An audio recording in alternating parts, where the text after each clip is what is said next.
Jadi polis-polis yang nak naik pangkat ni, constable yang nak lulu pangkat ke apa, corporal ke, malam pertama saya bercakap pada seorang anggota polis berbangsa India. Dia kata, you sangat pandai. Saya pun cerita dia rukun negara.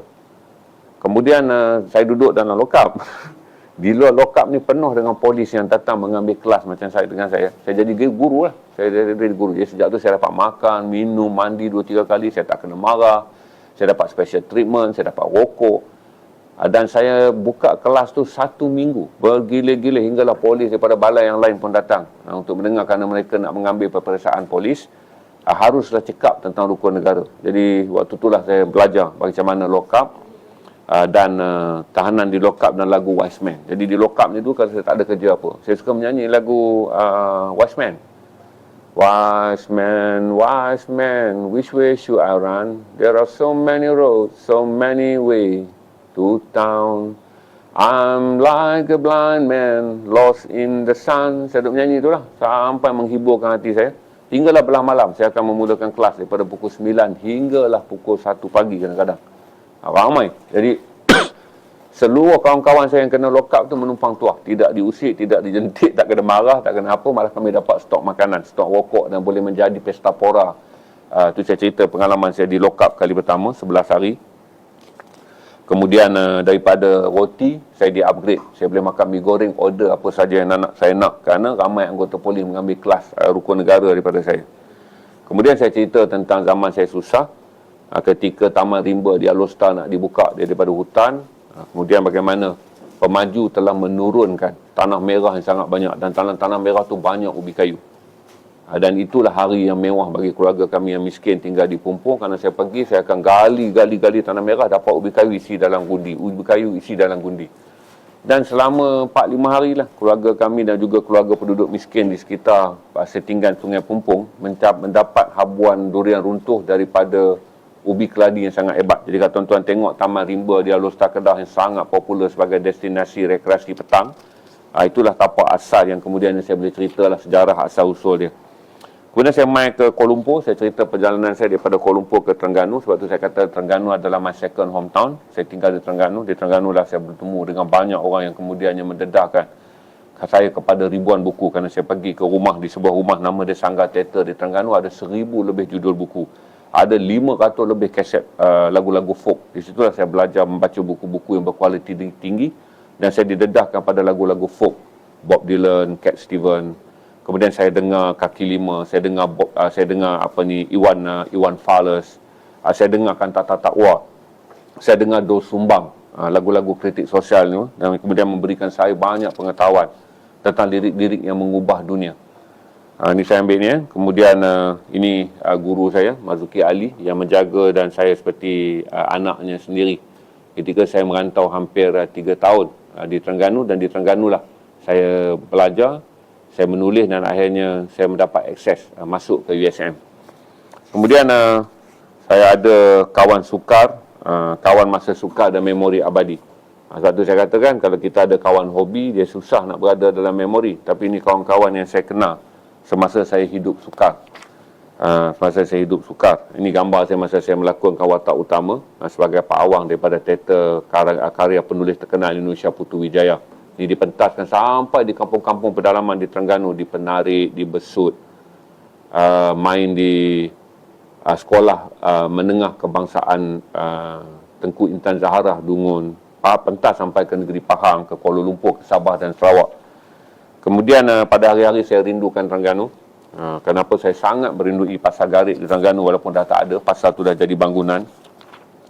Kemudian PKP, saya tulis juga tentang PKP, 3 momen tentang PKP.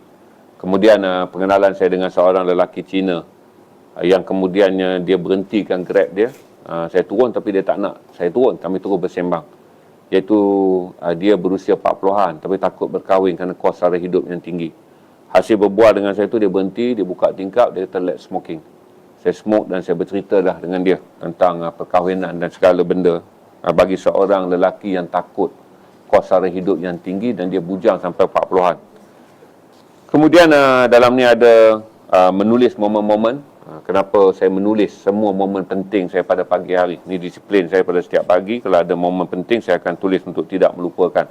Foto-foto saya mencandak sotong pada tahun sekitar 1988, 89 di Kuala Terengganu antara perairan Marang. Saya selalu dulu rajin candak sotong dengan kawan-kawan Terengganu saya.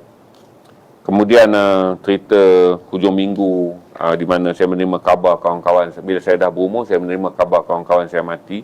Apa perasaan yang saya rasa? Dia berziarah ke titik terendah kalau tuan-tuan nak. Jadi semua dalam ni sampailah part habis part ni, dia masuk part tokoh. Di mana tokoh ni saya menulis tentang Lolok, narrator dengan 1000 cerita. Saya tulis tentang Nasir Jani, saya tulis tentang Zain Kasturi. Lolok panjang. Panjang cerita tentang Lolok ni. Panjang betul lah. Saya rasa yang terpanjang lancana Lolok. Kemudian saya cerita macam mana saya dipengaruhi oleh Bob Dylan. Tema-tema kemanusiaan. Tema kemanusiaan memang besar dengan muzik Bob Dylan. Kemudian saya tulis tentang Andy Flop Poppy pun ada dalam ni. Saya tulis tentang Andy Flop Poppy. Saya menulis tentang Andy Lau. Saya menulis tentang filem Grease, pengaruh filem Grease ke atas saya. Andy Lau, filem-filem dia, 100 koleksi filem-filem Andy Lau yang memang ada dalam simpanan saya. Kemudian John Travolta, bagaimana saya dipengaruhi oleh filem Grease, John Travolta. Dan kemudian bawa lah sampai daripada filem pergi pada magis Zain Kasturi. Bagaimana saya melihat Zain Kasturi adalah seperti watak Tristan Ludlow yang dilakukan oleh Brad Pitt dalam filem Legend of the Fall. Ni saya cerita Zain Kasturi dan juga watak Kristen Ludlow yang dilakonkan oleh Brad Pitt. Zain adalah penulis mapan. Saya fikir kata setahun dua lagi giliran dia lah Sasawan Negara. Kerana daripada generasi kami, dia adalah penulis yang paling berjaya. Selepas Osman Awang mengubah puisi Melayu klasik pada puisi Melayu moden, 40 tahun kemudian barulah muncul seorang yang merombak puisi Melayu moden daripada puisi berdiksi kepada puisi prosai. Ini adalah Zain Kasturi, masih hidup, kawan baik saya. Saya serumah dengan dia dan dialah guru yang mengajar saya menulis. Panjang juga tulisan saya untuk Zain Kasturi. Kemudian Nasir Jani menjadikan filem sebagai teks perlawanan politik. Kemudian saya lepas Nasir Jani, saya tulis tentang seorang kawan kampung saya, Wok. Dia orang kampung, sekarang dia adalah kurator di Museum Terengganu. Second big boss di Museum Terengganu. Kami sama-sama merempat. Kopek ubi kayu, pergi belakang kampung Bukit Besar tu, minta kelapa pada orang. Kelapa kami buat santan. Saya ajar dia orang masak santan dengan ubi kayu yang dipotong besar buah ladu. Orang Terengganu tak pernah makan ubi kayu Sarawak. Kemudian saya beli segenggam sagu. Pergi kedai Mek tu, bayar 20 sen, Mek bagilah segenggam sagu. Mek tu kesian tahu kan, kami orang bujang ni selalu susah. Dia bagilah segenggam sagu.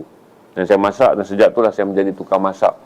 Menyediakan ubi kayu yang sedekahkan oleh orang untuk membolehkan kami menerus saraan hidup pemuda-pemuda yang mencintai seni. Tapi Alhamdulillah, tak ada seorang pun yang gagal. Marut Seman RS sekarang ni adalah di Jabatan Kebudayaan Negeri Terengganu. Abu Bakar Musa atau Ben adalah MC dan bekas pegawai Kebudayaan Negeri Terengganu. Wok dalam cerita ni, dia kini adalah ketua kurator Museum di Terengganu. Yang saya kata seorang lagi, Rukman Majid, dia adalah ranger pelindung balak-balak hutan yang disembunyikan oleh kerajaan daripada pengetahuan orang ramai untuk tidak ditebang di Terengganu. Dia adalah ranger yang membuat pelindungan, melindungi hutan. Kami semua bermula dengan teater. Itulah kalau ada orang nak lock, banyak orang lock dah. 50 log lah tuan-tuan nak. Saya aim 100 log. Kemudian sampailah hujung ni, 12 ni adalah Selamat Asrin. Bagi tuan-tuan yang nak faham, saya cerita detail lah. Nak faham managekan cynical dan moody orang yang ada tantrum ni. HA Selamat Asrin usia muda di Kuala Lumpur. Macam mana saya mula kenal dia. Dia datang Kuala Lumpur umur 16 tahun. Saya datang Kuala Lumpur umur saya 17 tahun. Kami hanya bertemu bila dia berusia 19 tahun dan saya berusia 20 tahun. Dia datang 84, saya pun datang 84. Tapi kami mula bertemu tahun 87 di Pasar Seni. Ni Selamat Asrin. Semua 12 artikel adalah tentang Selamat Asrin. Sebab kawan saya ni kata, bang, orang yang follow Selamat Asrin ni ramai. Saya nak ambil 4 je. Kawan saya kata, buang lah ni. Dia tu 48 ni pengalaman abang dah heavy. Nanti abang nak keluar lagi anekdot kembara abang travel seluruh dunia. Lagi heavy rencana-rencana dia. Maka itu kita gugurkan rencana saya tentang buku-buku terpilih. Kita kurangkan tajuk topik buku terpilih. Kawan saya kata dia baca cerita Selamat ni menitik mata. Saya nak menitik mata apa dia kawan saya daripada lama. Saya menitik, saya nak entak dia adalah geram dengan perangai dia. Tapi kawan saya ni baca, dia nak semua rencana Selamat dimasukkan. Maka tu jadilah 48 rencana pandangan-pandangan saya dan pengalaman-pengalaman saya. 12 rencana saya adalah tentang Selamat Asrin. Walaupun saya nak masukkan 2 ke 4 je. Tapi kawan saya kata, abang tahu dah tak biarlah, mereka, kawan saya ni, mereka ni generasi muda, anak, pangkat anak dengan saya. Jadi, saya lihat Selamat ni take for granted. Sebab dia kawan lama saya kan. Tapi budak-budak muda melihat dia sebagai macam mana Abang Zainal boleh kawan dengan dia ni dan call so close friend. Lepas tu dia orang pernah tengok dia maki saya. Dia orang pernah tengok dia balik saya, aku nak keluar dah, aku tak ada duit. Saya bagi RM20. Kau meniaga studio besar, kau ingat RM20 kau besar. Saya lari pula masuk dalam bilik ambil RM50. Orang tak pernah melihat saya menjadi orang yang semudah diarah. Jadi bila Selamat belah, dia orang ni bekerja dengan saya, dimaki, dihamun. Jadi sampai itulah mereka tahu kata mesti Selamat ni somebody, hinggalah Abang Zainal boleh menjadi sentiasa ikut cakap dia. Sebab tu basikal dia rosak, dia telefonnya. Saya kata kat Ilham, sekarang band in. Mat, kau tunggu jap Mat. Selagi duit tu tak buat transaction, saya kata okey Mat, dah sah dah duit transaction. Kau pergi beli basikal sekarang. Maksudnya orang lain mana pernah saya buat macam tu. Tapi dalam cerita ni tuan-tuan baca 12 benda tu, tuan-tuan selalu faham kenapa saya melihat Selamat sebagai istimewa. Bukan kerana dia OKU, kerana dia kawan baik saya. Bukan saya lihat dia special friend kerana saya kena treat dia kerana dia adalah seorang autism, tidak. Kerana he's my best friend. Kami kawan lama.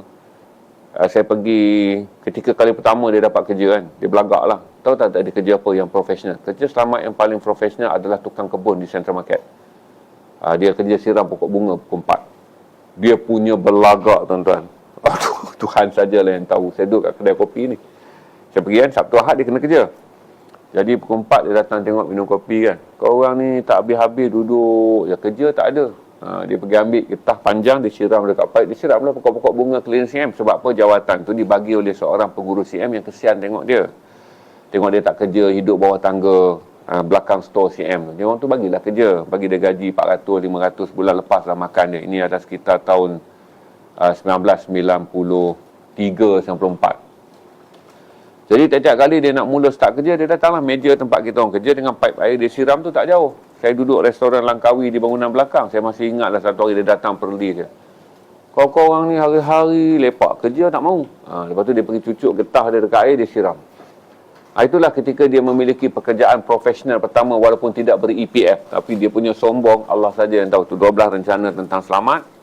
Tuan-tuan boleh log, combo ni saya bagi special untuk hari ni dan malam ni. Kemudian kita lepas tu bila saya tutup, saya pergi ke Jordan, harga dia jadi lain. Saya pergi ke Lubnan, saya akan review buku ni untuk TikTok version daripada lokasi-lokasi cantik di Lubnan. Kemudian kita akan jual pada harga RM80 sebuah. Berarti dia tak ada combo lain, dia akan berdiri sendiri.